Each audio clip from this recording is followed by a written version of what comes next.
The clinking of crystal glasses and the murmur of polite conversation formed a deceptive symphony in the Regent, Port Harcourt's most exclusive restaurant. Sunlight, softened by sheer drapes, kissed the polished mahogany tables where Lagos's elite conducted hushed business lunches. Zara, in a perfectly tailored cream dress, sat opposite Ben, her husband of 5 years, trying to decipher the uncharacteristic silence that had settled between them. Her fork paused midair, a perfectly seared salmon forgotten on her plate. Ben, usually animated, charismatic, was rigid, his gaze fixed on some point beyond her shoulder, as if rehearsing lines. A knot of anxiety tightened in Zara's stomach. Their marriage had been a cold war for months, fought in hushed tones and silent resentments, all centered around one painful, unspoken truth: her inability to conceive. She tried everything: countless doctors, endless fertility treatments, the emotional roller coaster of hope and despair. Ben's patience, once boundless, had worn thin, replaced by a chilling distance that made her feel like a ghost in her own home. But Zara, ever the optimist, had agreed to this lunch, clinging to a fragile hope that today, finally, they would talk, reconcile, or at least find a path forward that didn't involve this suffocating silence. Zara, Ben began, his voice flat, devoid of the warmth that had once melted her heart. It was the voice he used for board meetings, not for conversations with his wife. This isn't working. It hasn't been for a long time. Zara felt a cold dread seep into her bones. Her carefully constructed facade of composure began to crack. Ben, what are you talking about? We can talk about it. We always said we would work through. He cut her off, his hand lifting slightly, a dismissive gesture. There's nothing to work through. It's over. Her breath hitched. The ambient restaurant noise seemed to vanish, replaced by a deafening roar in her ears. Over? What do you mean? Over? She watched, horrified, as he reached into his briefcase, pulling out a thick, legal-sized envelope. The crisp edges seemed sharp, menacing. He slid it across the table. It landed with a soft, yet utterly final thud between their plates. These are the divorce papers. My lawyer will be in touch with yours regarding the settlement. It's quite generous, considering. Zara stared at the envelope, her eyes blurring. The words divorce petition screamed at her from the official letterhead. This wasn't a discussion. It was a unilateral declaration of war. Her hands began to tremble, a visible tremor that she desperately tried to hide under the table. This is a joke, right? She whispered, her voice barely audible. Her gaze darted around the restaurant, suddenly acutely aware of the other patrons, a couple sharing champagne flutes, a group of businessmen in hushed negotiations. Did they see? Did they know her life was publicly imploding? Ben sighed, a sound of impatient exasperation. Zara, please, don't make a scene. It's not fair to either of us. We both know why this is happening. Because I can't have children? The words ripped from her, laced with a raw pain that made her chest ache. Is that it, Ben? After everything we've been through, after all the doctors, the treatments, the hope we clung to? Tears welled in her eyes, hot and stinging. She blinked them back fiercely. Not here. Not now. His eyes, once filled with affection, were now cold and distant, devoid of any empathy. It's not just that, Zara. It's everything. I need a family, a complete one, a legacy, and you, unfortunately, cannot provide that. He paused, picking up his water glass, his voice dropping to a near whisper, as if sharing a secret.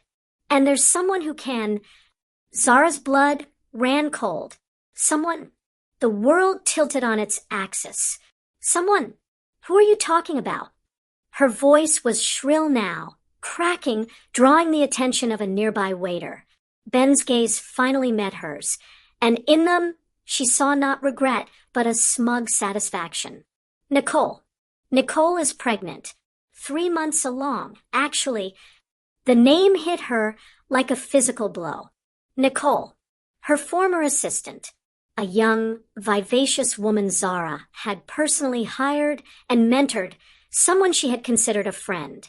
The salmon on her plate suddenly turned to ash in her mouth. Her stomach churned. A wave of nausea washed over her, making the elegant restaurant spin. Nicole! She choked, the single word a testament to her utter disbelief. You're leaving me for my assistant? And she's pregnant? All this time? You were lying? Her voice rose, raw with betrayal.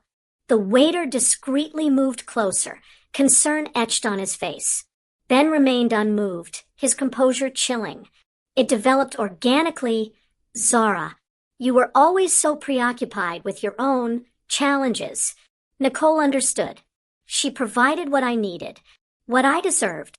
He glanced at his watch, a flicker of impatience in his eyes. Now, if you'll excuse me, I have a meeting. He pushed back his chair, the scraping sound piercing the quiet hum of the restaurant.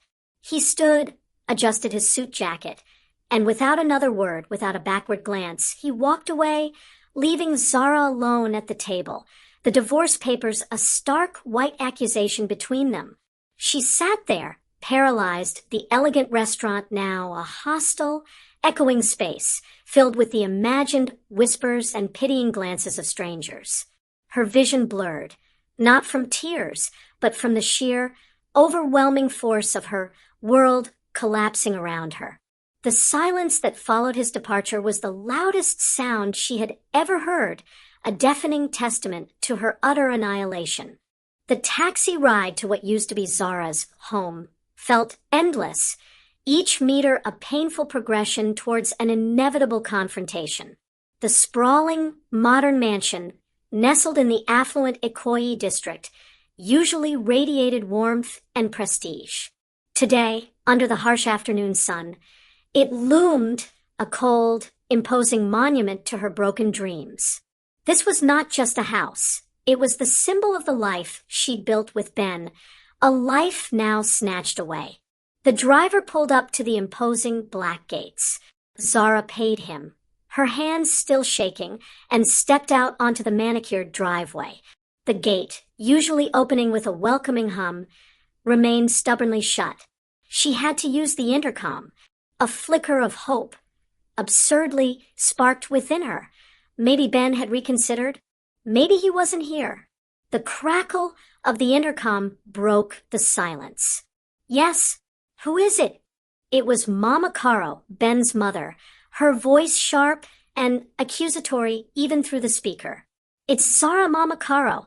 I'm here to collect my things. A pause. Then a short, derisive laugh. Oh, it's you. Thought you'd never show your barren face here again. Fine. Gates open. Don't dilly-dally. The line clicked dead. The gate swung open, revealing not a welcoming foyer, but the stern, disapproving faces of Mama Caro and Auntie Ife, Ben's perpetually judgmental aunt. They stood on the porch, arms crossed, like two stone gargoyles guarding the entrance to a forbidden temple. The air thickened with unspoken animosity. Well, look what the cat dragged in, Auntie Ife drawled, her lips twisted in a sneer. Thought you'd cling on, didn't you? But a man needs a family, not just an empty shell. Zara's shoulders tensed. She walked past them, her head held high, refusing to meet their hateful gazes. The marbled foyer, once filled with the echoes of laughter and hopeful plans, now felt vast and chilling. Every piece of expensive art, every gleaming surface seemed to mock her. She remembered carefully selecting the curtains, arranging the flowers, picturing a future with children running through these halls. Now, those memories were acid in her throat. Don't dilly-dally, barren woman, Mama Caro chimed in, her voice dripping with disdain. We haven't got all day for you to wallow in your misery. Pack your paltry belongings and get out. Zara turned to face them, her eyes blazing despite the tremor in her voice. These aren't paltry belongings, Mama Caro, these are items from my home. From 5 years of my life here. Auntie Ife scoffed. Your home? Don't be ridiculous. This is Ben's family's home. You were merely a temporary occupant, and clearly a failed one. She stepped closer, her eyes raking over Zara's body. Such a disappointment. All those prayers, all those trips to the doctors, wasted effort. Some women just aren't meant to be mothers. A curse, some might say. Nicole, on the other hand, Mama Caro interjected, her voice suddenly sweet, laced with malicious triumph, is a true woman. Fertile, already carrying Ben's heir. A boy, we hope. The family legacy is secure, thanks to her. The words struck Zara like a physical blow. Her stomach churned. She could almost feel the phantom kicks of Nicole's unborn child, a child that should have been hers. She wanted to scream, to lash out, to tell them they were cruel, heartless monsters. But she wouldn't give them the satisfaction. She would not break. I just need to pack my clothes, Zara managed, her voice tight, barely controlled. She walked stiffly towards the master bedroom, the once intimate space now feeling alien and cold.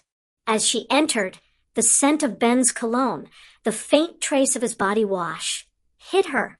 His side of the closet was orderly, untouched. Her side, however, was already half empty.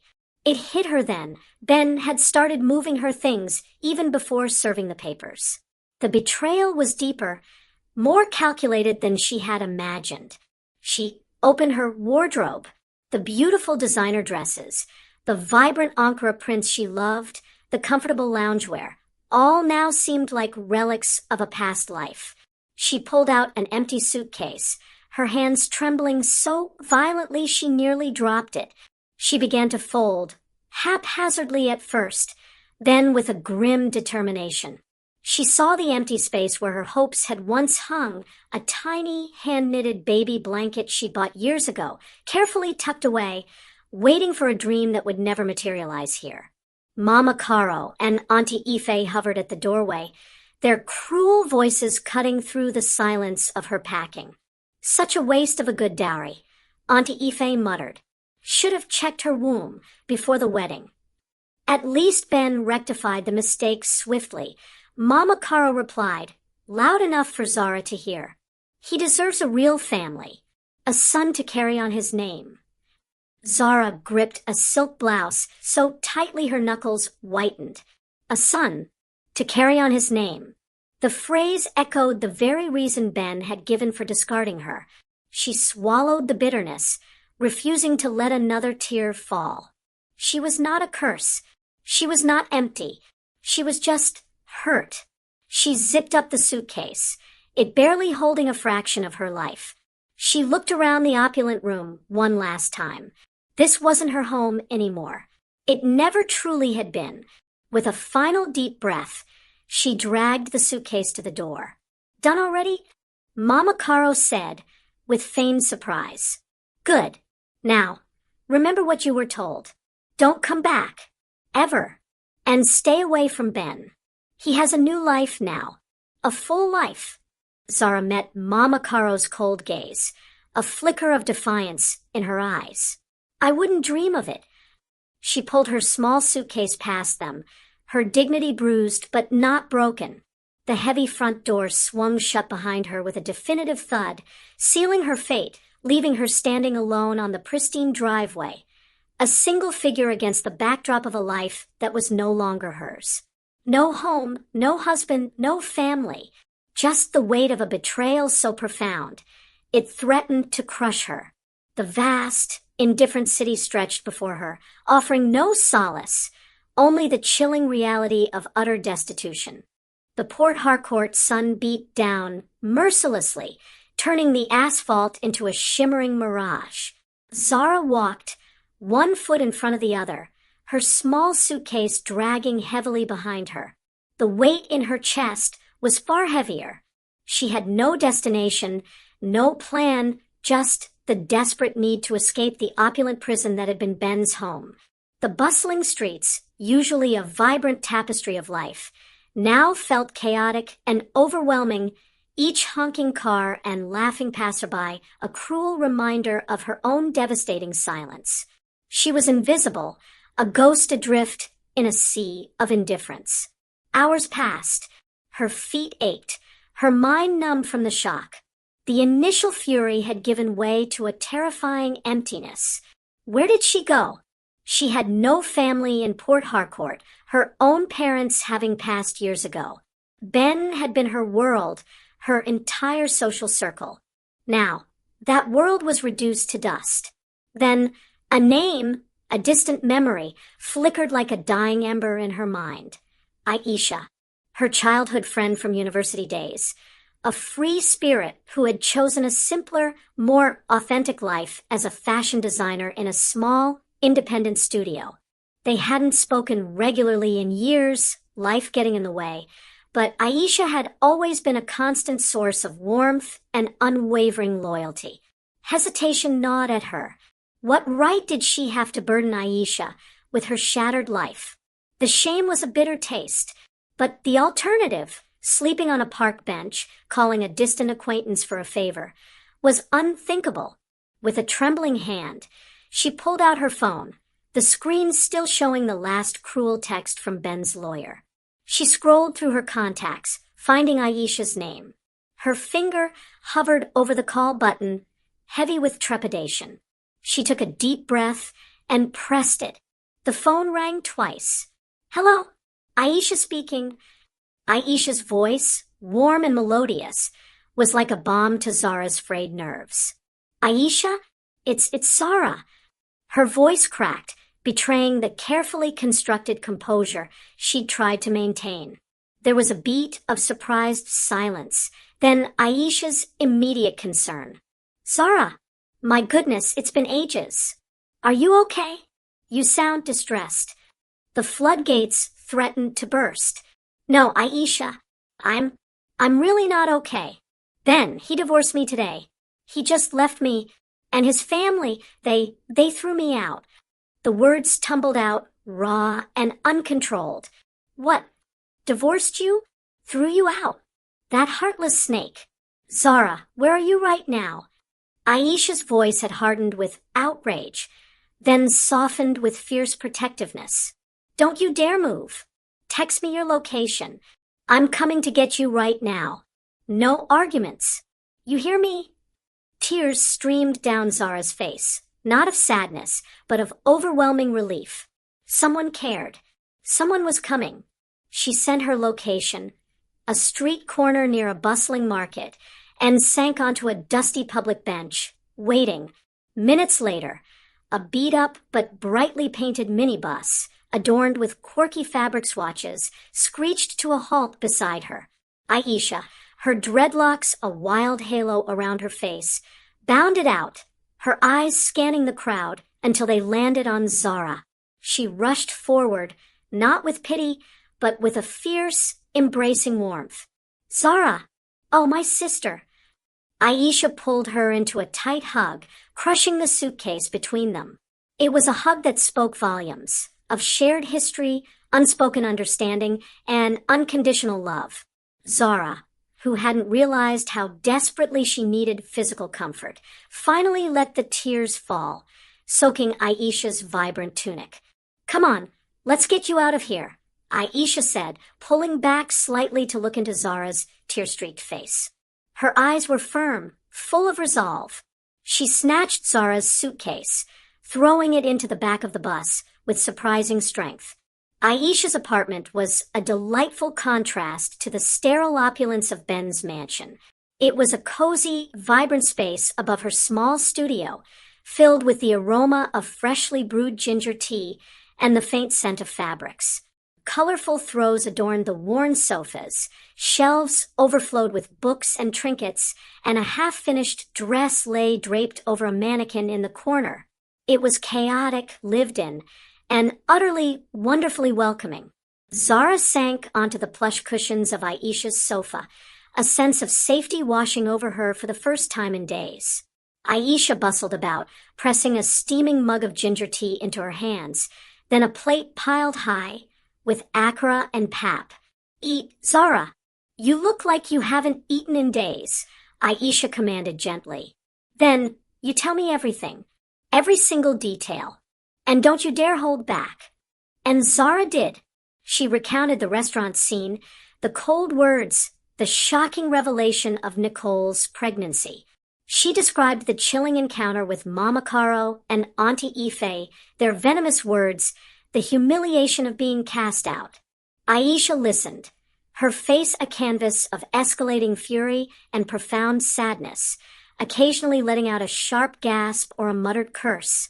That wicked snake, that heartless family. Aisha finally exploded, slamming her fist lightly on the table. Ben never deserved you. Zara, he never saw the diamond. He had. And his mother, she's a demon in human form. Zara managed a weak smile, a flicker of warmth spreading through her. I don't know what to do. Aisha, I have nothing. Nowhere to go. No job. He took everything. Aisha fixed her with an intense gaze, her eyes blazing with fierce loyalty. Listen to me, Zara. You are not nothing. You are strong. You are kind. You are brilliant. And you are here. With me. My home is your home for as long as you need it. We'll figure this out. Together. This is just the beginning of your new story, Zara. And it's going to be a masterpiece.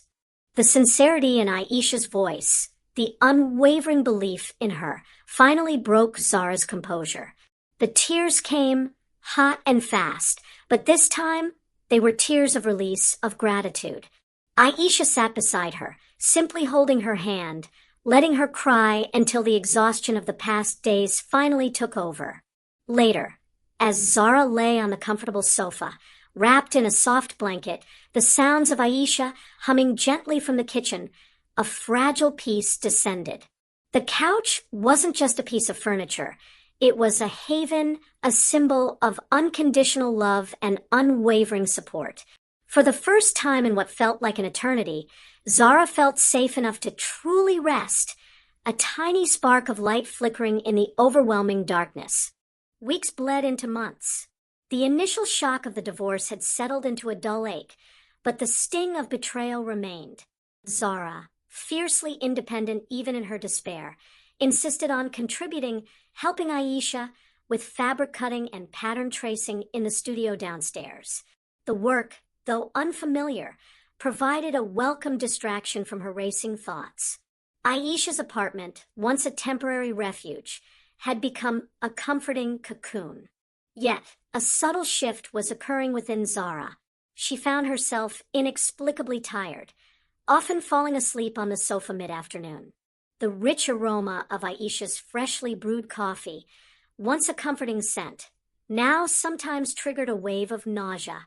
She dismissed it as stress, the lingering effects of trauma. Her appetite was erratic.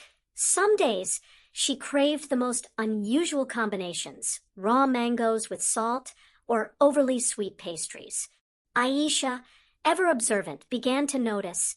One evening, as Zara rushed to the bathroom for the third time that day, Aisha's brow furrowed. Zara, are you feeling okay? You've been looking a bit pale, and that morning sickness routine isn't very stress-induced, if you ask me. Zara emerged, wiping her mouth, a weary sigh escaping her lips.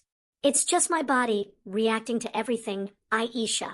It's been a lot, you know. Aisha walked over, her eyes full of gentle suspicion. I know it has, but remember that time in university when I thought I had a stomach bug, and you were the one who convinced me to take a test? What if? She trailed off, letting the implication hang in the air. Zara froze. A pregnancy test.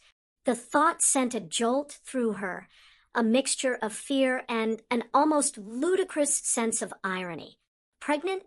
After Ben's cruel words, after years of trying, of invasive procedures, and countless negative results, it was impossible. A cruel joke. Don't be ridiculous, Aisha, Zara said, forcing a laugh that sounded hollow even to her own ears. I can't get pregnant. We both know that. That's why Ben left. The words still stung, but Aisha was relentless. Humor me, just to rule it out. There's a pharmacy down the street. I'll go get one. Before Zara could protest further, Aisha was out the door. Minutes later, Aisha returned, a small white box clutched in her hand. The air in the apartment crackled with nervous anticipation. Zara took the box, her heart thudding against her ribs. She went into the bathroom, the small space suddenly feeling enormous and suffocating. Her hands trembled as she followed the instructions, the 2 lines on the stick holding the power to either confirm her deepest fears or ignite an impossible hope. She placed the stick on the counter, her eyes squeezed shut, bracing herself for the single line, the familiar symbol of her perceived inadequacy. She counted to 30, then 60, then slowly, reluctantly opened her eyes. Her gaze fell upon the small window on the stick, then widened further. 2 lines. Clear, distinct, unmistakable. 2 lines. Zara's breath hitched. She stared, unmoving, as if the stick would magically change, revert to its familiar, painful solitary line. But it didn't. 2 lines. Pregnant. A gasp escaped her lips, half choked, half sob. The world outside the bathroom door faded. Pregnant? The word echoed in her mind, a revelation too monumental to process. The irony was a bitter, yet potent, punch to the gut. Ben had left her for being barren, for wanting a family she couldn't provide. And now, Aisha, hearing the gasp, knocked softly. Zara? Everything okay in there? What's happening? Zara couldn't speak. She slowly opened the bathroom door, the stick clutched in her trembling hand, and extended it towards Aisha. Aisha's eyes followed Zara's outstretched arm, landed on the stick, and her jaw dropped. Oh, my God, Aisha whispered, her voice filled with stunned awe. Zara, you're pregnant. She broke into a beaming smile, then tears welled in her eyes. This is a miracle. A mix of terror and a nascent, overwhelming joy surged through Zara. But how? After everything? It doesn't make sense. Who cares how my sister? Aisha exclaimed, pulling Zara into a tight hug. This is amazing.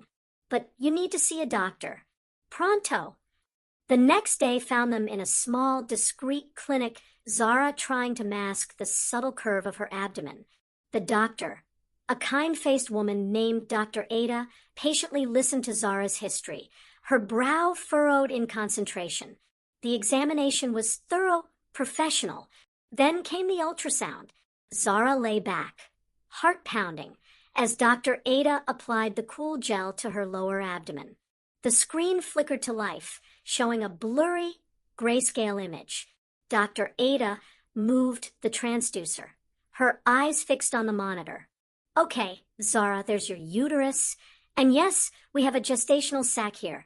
Dr. Ada's voice was calm, professional. And there's the flicker of a heartbeat, strong and steady. Zara squeezed Aisha's hand, a single tear escaping. 1 heartbeat. A miracle. Ben was wrong.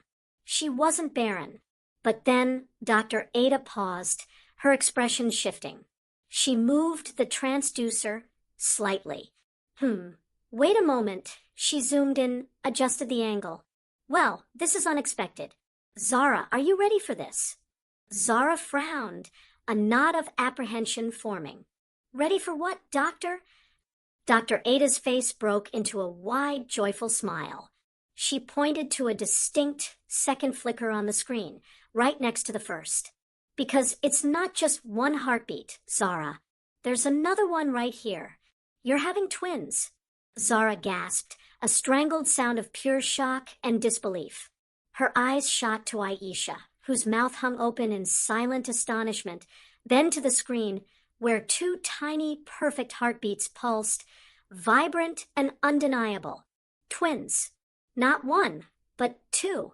The universe, in its infinite irony, had delivered a double miracle after Ben had so cruelly declared her empty.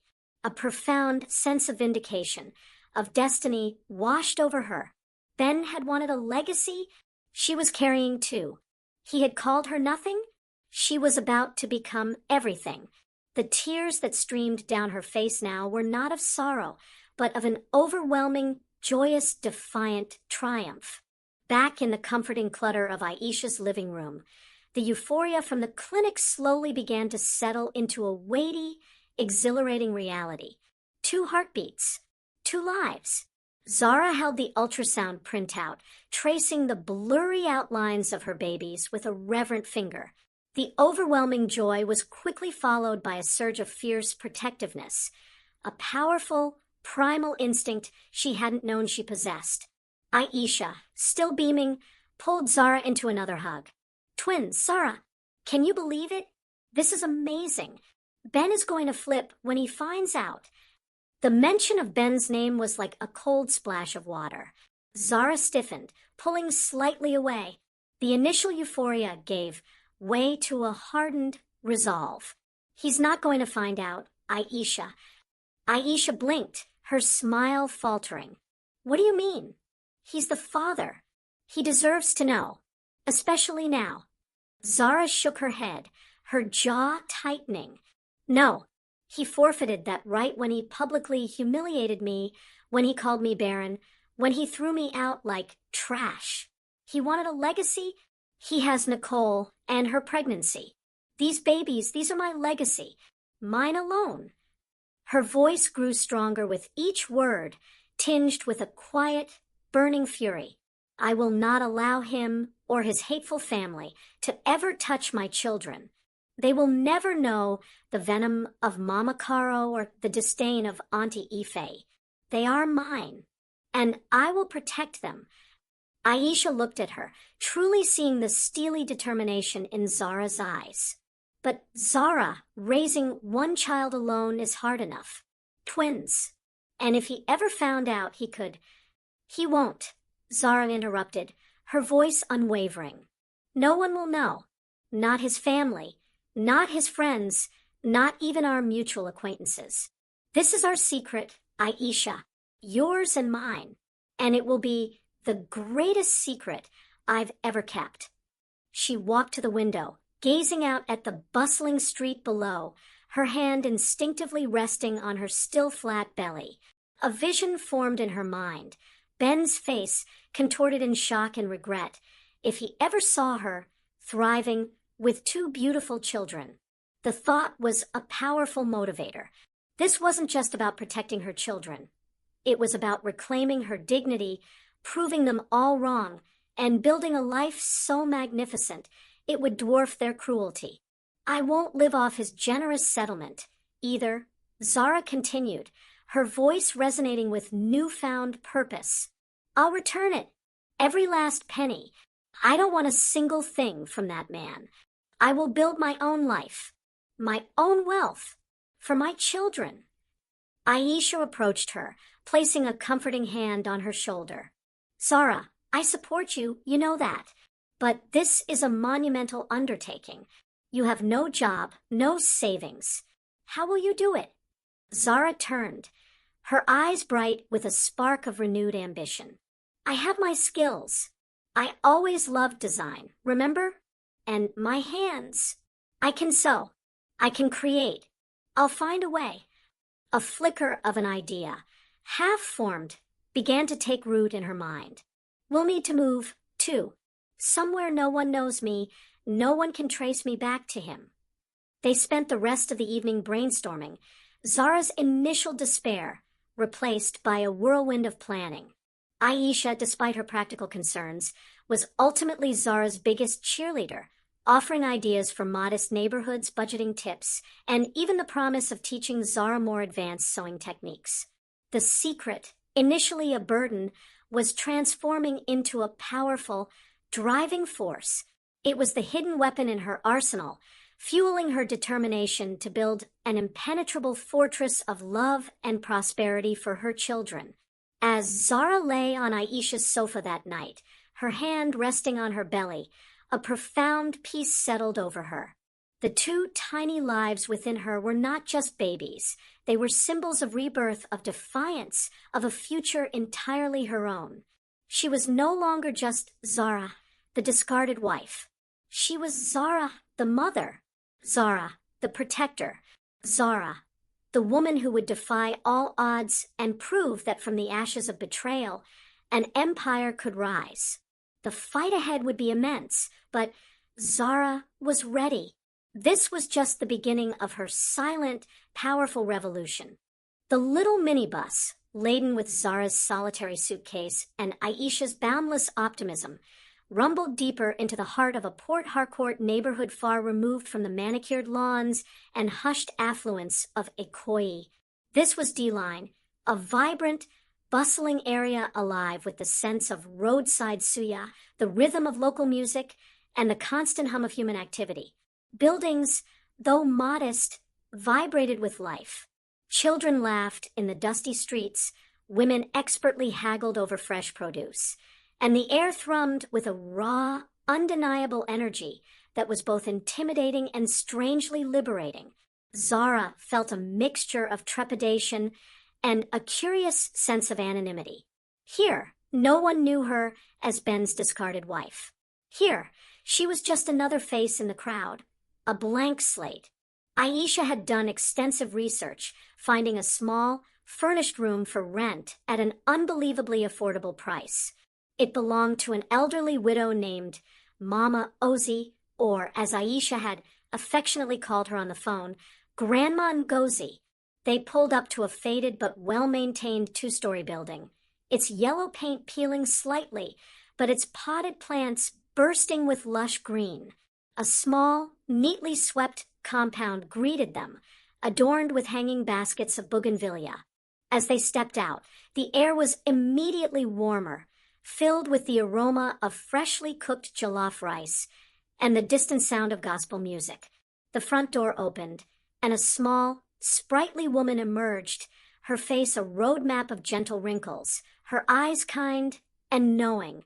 She wore a simple, traditional wrapper and a faded head tie, but her presence exuded an immediate sense of warmth and dignity.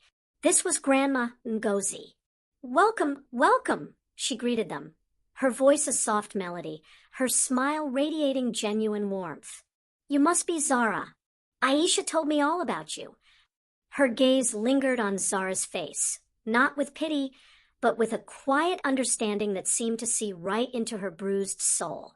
Zara felt an unexpected tremor of emotion. It had been so long since she'd encountered such unadulterated kindness. "Thank you for having me, Grandma Ngozi," she managed, her voice a little choked. "Nonsense, child." Grandma Ngozi waved a dismissive hand. "This is a home, not a hotel. Come in, come in. Let's get you settled." The room was small, but meticulously clean and thoughtfully arranged. A comfortable single bed, a tiny wardrobe, a small wooden desk, and a single window overlooking the vibrant street. It wasn't the sprawling master suite she'd left behind, but it felt infinitely more welcoming. A freshly laundered white curtain billowed gently from the window, and a small vase held a single, vibrant hibiscus bloom. It was simple, humble, and for Zara, a sanctuary. "Oh, Zara, it's perfect," Aisha exclaimed, her eyes dancing. "See, I told you this place had good vibes." Zara's eyes met Grandma Ngozi's, and she felt a profound sense of peace wash over her. "It's beautiful, Grandma." "Thank you." Grandma Ngozi simply nodded, her smile deepening. Sometimes a small space is all you need to find yourself again. The room is quiet. You'll have your privacy. The bathroom is just down the hall. I've cooked some dinner. Feel free to join me and my grandchildren later. As Aisha helped Zara unpack her few belongings, a feeling of lightness began to replace the crushing weight of the past weeks. The air here was different, less stifled, more breathable. The sounds of life outside were not mocking, but inviting. This wasn't just a rented room. It felt like a haven, a place where she could finally breathe, where her secret could safely grow, and where perhaps, just perhaps, her own healing could begin. Over the next few days, Zara settled into a quiet routine. She spent her mornings resting, navigating the early waves of nausea, and gently touching her still flat stomach, communicating silently with the tiny lives within. In the afternoons, she'd join Grandma Ngozi in her sun-drenched living room. Grandma Ngozi rarely pried, but her presence was a comforting balm. She'd share stories of her youth, of raising her own children, offering snippets of wisdom disguised as casual conversation. One afternoon, Zara watched Grandma Ngozi expertly mending a torn dress, her fingers nimble and practiced. The rhythmic hum of her old, sturdy sewing machine filled the room, a soothing lullaby. Zara had always admired beautiful fabrics and intricate designs, a passion she'd indulged through expensive purchases, never through creation. But watching Grandma Ngozi, something stirred within her. "Grandma, you're so skilled," Zara commented, truly impressed. "Did you always sew?" Grandma Ngozi chuckled, her eyes crinkling at the corners. "Since I was a little girl, my dear, my mother taught me. It's a gift, this ability to turn a simple piece of cloth into something beautiful and useful. There's a certain magic in it, don't you think?" Zara nodded slowly, a memory surfacing. Her own childhood fascination with her grandmother's sewing basket, the colorful threads and buttons. A forgotten joy. Could she learn? Could she, too, create something with her hands? The thought was a tiny, fragile seed of an idea, planted in the fertile ground of Grandma Ngozi's quiet wisdom. This haven, more than just a room, was beginning to feel like fertile ground for her own rebirth. The idea, once a whisper, grew into a persistent murmur in Zara's mind. Sewing, creating. It was an escape, a focus, something entirely hers, untouched by Ben's world.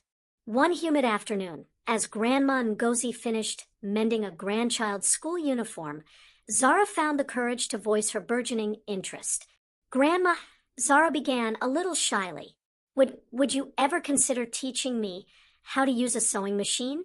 I've always admired your work, and I need something to do, something productive." Grandma Ngozi's eyes lit up, a warm smile spreading across her face. "My dear child, of course. There's nothing I'd love more. A skill is a treasure, Zara, one that no man can ever take from you. And besides, it's good company, having another pair of hands and eyes on the fabric." The next day, Grandma Ngozi led Zara to a small, dusty storeroom at the back of the house. Tucked away in a corner, beneath a stack of old fabric scraps, sat an ancient, cast-iron sewing machine. It was a manual model, operated by a foot pedal, far removed from the sleek, electric machines Zara had seen in boutiques. It looked forgotten, perhaps even broken. "This," Grandma Ngozi said, patting its cold, metallic surface, "was my mother's machine. It has seen many stitches, many stories.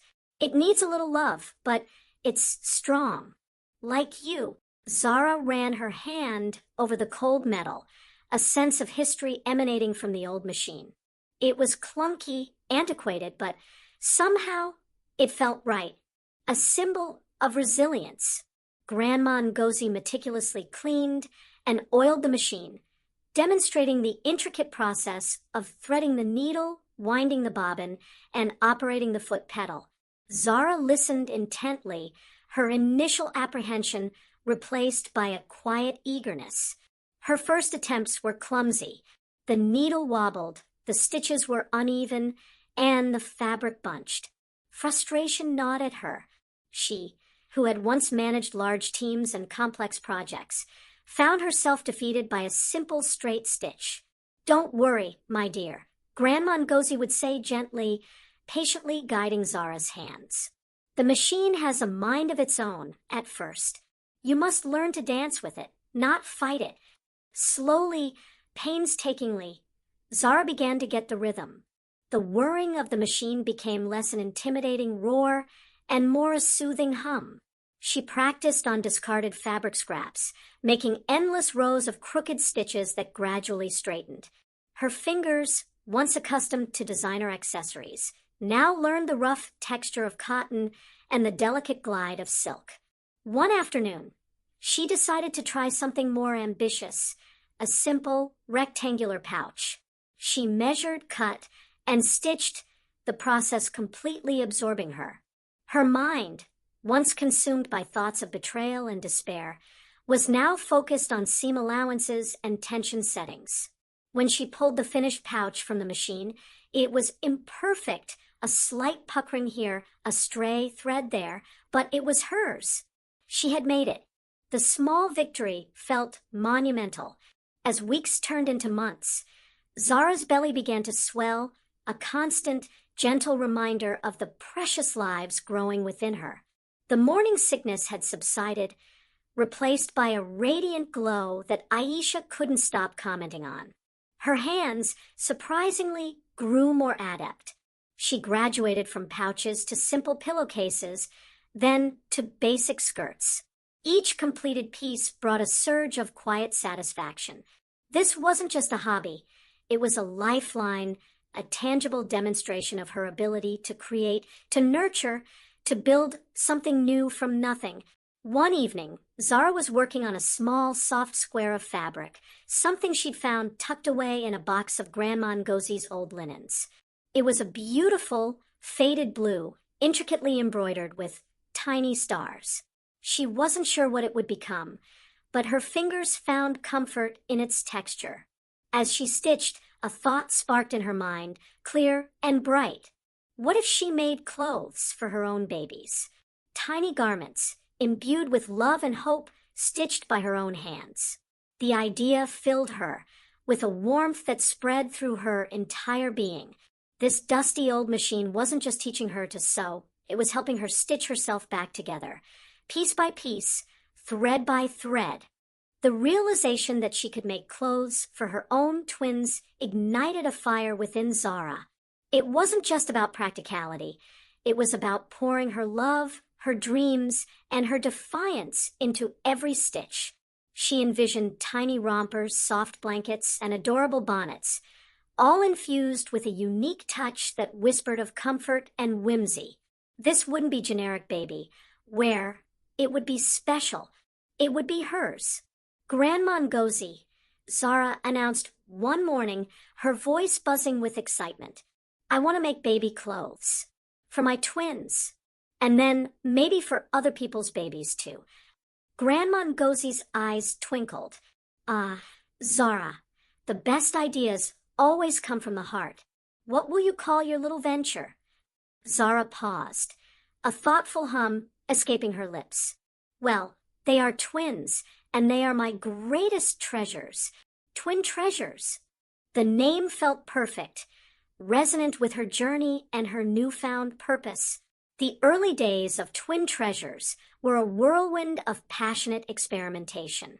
Zara haunted the local fabric markets, her eyes now trained to spot high-quality cottons, soft flannels, and charming prints. She learned to haggle, a skill she'd never imagined needing. Her small room transformed into a mini studio, fabric scraps accumulating like colorful snowdrifts, and sketches adorning every available surface. Her designs were simple but elegant, focusing on comfort, durability, and delightful details. Instead of loud cartoon characters, she favored subtle embroidery, tiny, whimsical animals peeking from a romper pocket, delicate floral patterns on a bonnet, or gender-neutral celestial motifs on a blanket. She used soft elastic bands for waistbands, knowing the comfort her own babies would need. She thought about easy snaps for diaper changes and durable seams that would withstand countless washes. Every decision was infused with the meticulous care of a soon-to-be mother. Her first creations were for her own twins. She made 2 matching sets of tiny rompers, one in soft sky blue, the other in sunny yellow, each with a hand-stitched hot air balloon floating gently upwards. She crafted 2 snug caps, 2 pairs of tiny booties. Holding them, feeling the softness of the fabric she had transformed with her own hands, was an incredibly powerful experience. They were tangible symbols of her resilience, her hope, and the beautiful life she was painstakingly building. Aisha, visiting frequently, was her biggest cheerleader. "Zara, these are incredible. The stitching is so neat, and the designs are just darling. You have to start selling these." But Zara hesitated. Who would buy them? "I don't have a shop, no connections. It's just me and Grandma Ngozie's old machine." "Nonsense," Aisha declared. "The world is online now. You need to get these on Instagram. Create an account, post beautiful pictures. Let the world see your talent." Reluctantly, Zara agreed. Aisha, ever the social media expert, helped her set up an Instagram account at Twin Treasures by Zara. They took photos in Grandma Ngozie's sunlit compound, hanging the tiny garments on clotheslines, draping them over blooming bougainvillea, or gently placing them on soft, natural textures. Zara wrote short, heartfelt captions, describing the love stitched into each piece. The initial response was silence. A few likes from Aisha's friends, a sympathetic comment from Grandma Ngozie's tech-savvy grandson. The online world felt vast and indifferent. Doubts gnawed at Zara. Was she deluding herself? Could a simple woman with an old sewing machine truly compete in a world of established brands? But Zara refused to give up. Each day, she continued to sew, driven by the rhythmic hum of the machine and the growing kicks within her belly. She made more designs, experimenting with different fabrics and colors. She refined her techniques, her stitches becoming consistently neat, her designs more confident. She spent late nights learning about fabric care and sizing charts.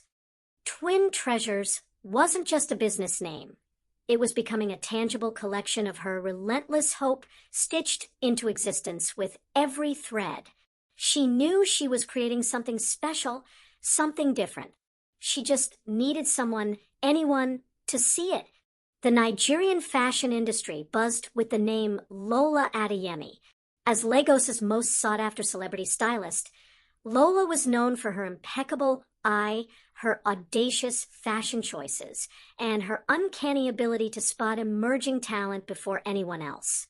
Her Instagram account, at Lola Styles It, was a Bible for fashionistas, and her endorsement could launch a career overnight.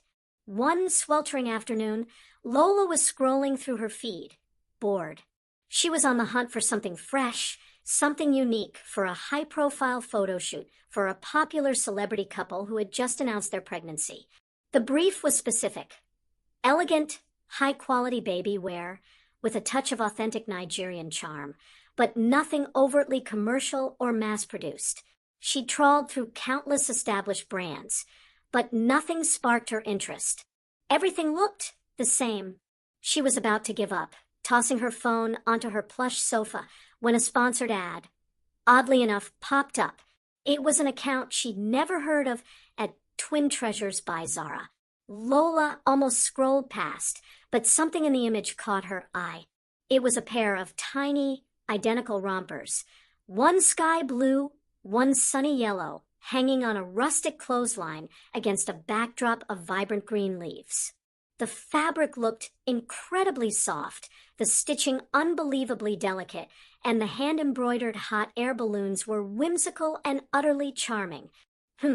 Lola mused, tapping on the ad. She landed on Zara's profile. It was small, unpolished, with a modest number of followers. But the content was a revelation. High-quality photos, albeit taken with a simple phone camera, showcased Zara's creations. Tiny bonnets with embroidered butterflies, miniature Ankara print dresses, snug baby bodysuits with subtle, elegant patterns. Each piece radiated an artisanal quality, a love, and a unique aesthetic that Lola hadn't seen anywhere else. No gaudy logos, no cheap embellishments, just pure, understated elegance. Lola scrolled, her interest peaked. She saw photos of Zara's hands, calloused from work, meticulously stitching. She read the heartfelt captions about creating treasures for little ones, about the joy of crafting. There was a raw authenticity here that resonated with Lola's own passion for genuine artistry. She paused on a photo of a tiny gender-neutral blanket adorned with delicate, hand-stitched celestial patterns. It was exactly the kind of unique, soulful piece she was looking for. She quickly clicked Zara's contact information. There was no email address, just a phone number, and a simple direct message option. Lola rarely used DMs for business, preferring formal channels, but something compelled her. This felt different. This felt real. She typed quickly, at Twin Treasures by Zara. This is Lola Adeyemi, celebrity stylist. I am absolutely enchanted by your designs. I'm working on a major photo shoot, and I believe your pieces are exactly what I need. Please check your DMs immediately or call me at Lola's private number. This is urgent. Zara, nursing a craving for overly sweet mangoes and juggling her phone with increasingly clumsy pregnant fingers, almost missed the notification. It was buried under spam messages and a few new followers from a local craft group. But the name Lola Adeyemi jumped out at her. Lola Adeyemi? The Lola Adeyemi? The queen of Nigerian fashion? Her heart hammered against her ribs. It had to be a prank. A scam. Yet the message felt genuine, urgent. With trembling fingers, she opened the DM. She reread it 3 times, then 5. This couldn't be real. Aisha, Grandma Ngozi. Zara's voice, a mix of disbelief and frantic excitement, echoed through the quiet house. You won't believe this. Lola Adeyemi, the Lola Adeyemi, just messaged me. She wants my designs for a photo shoot. Aisha rushed in, wiping flour from her hands. Lola Adeyemi? No way. Are you serious? Let me see. She snatched the phone, her eyes scanning the message. Oh, my God, Zara, this is huge. This is it. This is your moment. Grandma Ngozi, calmly threading a needle, simply smiled. The universe listens, my child. Always. Zara felt a dizzying mix of elation and terror. This was the break she'd prayed for, the validation she craved. But could she deliver? She was heavily pregnant, operating from a tiny room with an old machine. The pressure was immense. But looking at the ultrasound photo of her twins taped above her sewing machine, she found her resolve. This wasn't just for her, it was for them. This was the chance to build the future she'd promised them. She took a deep breath, picked up her phone, and called the number. The conversation was brief, intense, and ended with Lola asking Zara to prepare several key pieces for a shoot scheduled in less than a week. The starlight had found twin treasures, and Zara knew, with a certainty that vibrated through her entire being, that nothing would ever be the same. The week leading up to the photo shoot was a blur of frantic activity and barely contained excitement. Zara, despite her growing belly and the ever-present fatigue of late pregnancy, worked with an intensity she hadn't known she possessed. Grandma Ngozi became her silent, watchful assistant, fetching fabrics, threading needles, and offering calming words of encouragement. Aisha, true to her word, became Zara's logistical mastermind, sourcing specialty threads, running errands, and even pitching in with rudimentary cutting. The brief from Lola Adeyemi was specific. A collection of 5 unique baby outfits, 2 blankets, and 3 bonnets, all reflecting the signature Twin Treasures aesthetic, elegant, whimsical, and distinctly artisanal. Zara poured every ounce of her creativity into each piece, meticulously hand-stitching tiny details, ensuring every seam was perfect, every button securely fastened. She worked late into the night, the rhythmic hum of Grandma Ngozi's old machine a comforting, persistent companion. Her body ached, but her spirit soared. This was her chance, her children's chance. The day of the photo shoot arrived. Zara, accompanied by an excited Aisha, delivered the collection to Lola Adeyemi's high-end studio. The studio was a flurry of activity, cameras flashing, stylists adjusting, makeup artists perfecting. Zara felt a fleeting moment of intimidation, but Lola, seeing the care in her eyes, greeted her warmly. "Zara, these are exquisite. Even better than I imagined. You are a true artist." Her words were the highest praise, calming Zara's nerves. A few days later, the photo shoot went live. Lola Adeyemi posted the first image on her incredibly popular Instagram page. The celebrity couple, radiant, holding their baby, a newborn stand-in, as their actual child wasn't born yet, adorned in one of Zara's celestial patterned blankets and a matching romper. The caption, penned by Lola herself, was glowing. "Obsessed. Sparkles just had the most magical photo shoot, with celebrity couples handles. And how utterly adorable are these custom pieces. Found this hidden gem at Twin Treasures by Zara, and you guys need to see their work. Handcrafted perfection, truly unique, and made with so much love. This is the future of baby fashion. Hashtag Twin Treasures by Zara. Hashtag newborn fashion. Hashtag handmade with love. Hashtag ethical fashion. Hashtag support small business. Hashtag Lola Styles." The post exploded. Zara was at Grandma Ngozi's, gently folding laundry, when her phone began to buzz incessantly. And then it started vibrating uncontrollably. Notifications flooded in, not just likes but comments. Thousands of them. "OMG, where is this from? I need this for my baby's shower. This is beyond beautiful. Just followed. Support this brand. Handmade is everything." Then came the DMs. Hundreds of them. Inquiry after inquiry. "Do you ship internationally? Can I order a custom set? What's your price list? Are these available in larger sizes?" The final weeks of Zara's pregnancy were a relentless push. Twin Treasures was booming, orders flooding in, but her body was reaching its limits. One stormy evening, amidst a pile of pending orders, contractions began. Aisha and Grandma Ngozi, her steadfast support system, calmly rushed her to the hospital. After hours of intense labor, Zara welcomed her two healthy baby girls into the world, Adeyes and Amari. Holding them, feeling their warmth, filled her with an indescribable joy that eclipsed all past pain. This was her true empire, born of resilience. The business, however, paused only briefly. Even with newborns, the demand was relentless, pulling Zara back into the fray with a powerful new motivation. Every stitch was now for her two precious daughters. Life became a whirlwind of baby bottles, diaper changes, and the insistent hum of sewing machines.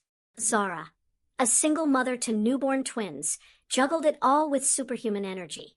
Sleep was a rare luxury, often snatched in 2-hour increments while Adeyes and Amari napped. Her small room, once a quiet sanctuary, now overflowed with fabric, finished garments, and baby paraphernalia. Aisha managed the online orders, setting up waiting lists and answering inquiries, while Grandma Ngozi was a godsend, helping with the babies so Zara could steal precious moments at her sewing machine. The brand's popularity soared, fueled by word of mouth and Lola Adeyemi's continued support. Zara invested every penny back into the business, constantly pushing for growth. It was an exhausting, exhilarating tightrope walk, but Zara's resolve never wavered. Her daughters' smiles were her greatest fuel, driving her to build a secure future no one could take away. The buzz around Twin Treasures began to reach beyond the fashion world, attracting the attention of Nigeria's business elite. One morning, Zara's heart pounded when she saw the sender of a new email, Mr. Emeka Ease. The name belonged to a renowned industry titan, a man known for turning ventures into empires. Mr. Ease expressed deep interest in Twin Treasures, praising its growth and unique appeal, and proposed a meeting to discuss a strategic investment. Zara felt a mix of exhilaration and daunting fear.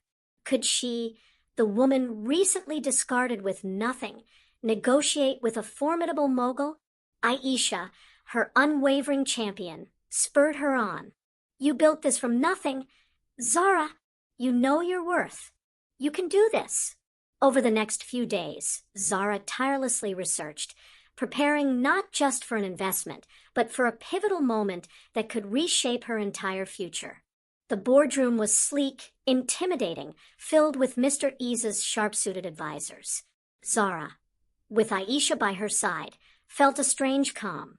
Mr. Ease, surprisingly understated, presented his initial offer, a substantial investment for a majority stake. The numbers were tempting, promising immediate relief from her overwhelming workload and logistical nightmares. But Zara, remembering the lessons from her pro bono legal consultant, firmly refused to yield creative control. Twin Treasures is more than a business. It's my personal story, my children's future, she stated, her voice clear and unwavering. She countered, proposing a minority investment with robust revenue sharing, ensuring her creative autonomy and leadership. She articulated her vision for expansion, including a training program for local women. Mr. Ease, visibly impressed by her tenacity and passion, made a swift decision. Ms. Zara, he announced, a rare smile gracing his lips, you are formidable. We accept your proposal. You remain the visionary. You will run this company. Zara had not just secured investment. She had secured her independence, proving her mettle as a true force in business. With Mr. Ease's investment, Twin Treasures exploded. Zara leased a spacious facility, transformed it into a bustling production hub, and hired a team of skilled seamstresses, many of them single mothers like herself. Her ethical practices and unique designs resonated, propelling the brand into high-end boutiques and international online markets. Zara, now the CEO, was meticulous, ensuring quality matched scale. Her compelling personal story of a woman rising from public humiliation to entrepreneurial triumph caught media attention. Forbes Africa featured her. Vogue Nigeria hailed her as a visionary. The pinnacle came with an invitation to Morning Glow, Nigeria's top talk show. Poised and eloquent, Zara shared her journey, captivating millions. The host, deeply moved, declared, Zara, you are a mama mogul. The name stuck, trending instantly. From obscurity, Zara had become an icon, her story a beacon of hope and resilience, inspiring women across the continent and beyond. The Lagos Charity Gala shimmered, with Nigeria's elite. Zara, resplendent in an emerald gown, moved with quiet confidence, a featured speaker and admired entrepreneur. Her discreet security detail ensured a smooth passage through admiring crowds. She was Mama Mogul, a symbol of triumph. Then, across the opulent ballroom, by a less prominent bar, she saw them, Ben and Nicole. Ben looked diminished, his posture slumped, his suit hanging loosely. Nicole appeared anxious. Her usual vibrancy faded, a stark contrast to Zara's radiant success. Ben's gaze caught hers, his eyes widening in shock as he recognized the woman he had discarded, now surrounded by an aura of power and fame. Nicole, following his rigid stare, went pale, her champagne glass almost slipping. The air thickened with unspoken history. Zara held their gaze for a long, silent moment, a faint, unreadable smile on her lips before calmly turning back to her conversation, leaving them to grapple with the dazzling apparition of her impossible rise. The next morning, Zara's new life felt miles away from the painful memories the gala had stirred. The laughter of odd AIs and Amari filled her spacious home. As she reviewed designs in her home office, her phone rang, an unknown number. She answered to hear a tentative, almost desperate voice. Ben. He spoke of his company's imminent collapse, of losing everything, begging for a loan or an investment from Mama Mogul. Zara listened, detached, feeling no vindication, only a quiet recognition of destiny's cruel twist. His pleas were familiar, but the roles were reversed. "I'm not a bank, Ben," she stated, her voice firm. "My capital is tied up." She paused, letting the silence hang. However, she continued, her gaze falling on her daughter's photo. "There might be a very entry-level position at Twin Treasures. If you're truly desperate for a job." Ben's silence on the phone was deafening, a testament to his shattered pride. Zara offered him the position of front desk trainee, a modest salary, basic administrative duties. He, the former CEO, would be starting at the bottom of her empire. She could almost hear the internal struggle, the humiliation of accepting such a fall from grace. He finally, grudgingly, accepted. Zara felt no joy, no vindictive thrill. It wasn't revenge. It was the inevitable consequence of his own choices. She simply forwarded his acceptance to her HR manager. Aisha, upon hearing the news, erupted in laughter, celebrating the poetic justice. For Zara, it was a quiet affirmation. The tables hadn't just turned, they had been completely overturned, and Ben, the man who cast her out, was now on the lowest rung of the ladder in her rapidly ascending world. Just as Zara grew accustomed to Ben's almost invisible presence at the front desk, another call came, unsettling the new piece. Nicole. Her voice was frantic, bordering on hysterical. "Zara, you answered. Ben's lost everything. His company is bankrupt. They seized his assets. He sold all my jewelry, my mother's heirlooms, for debts he never told me about." Nicole's sobs filled the line.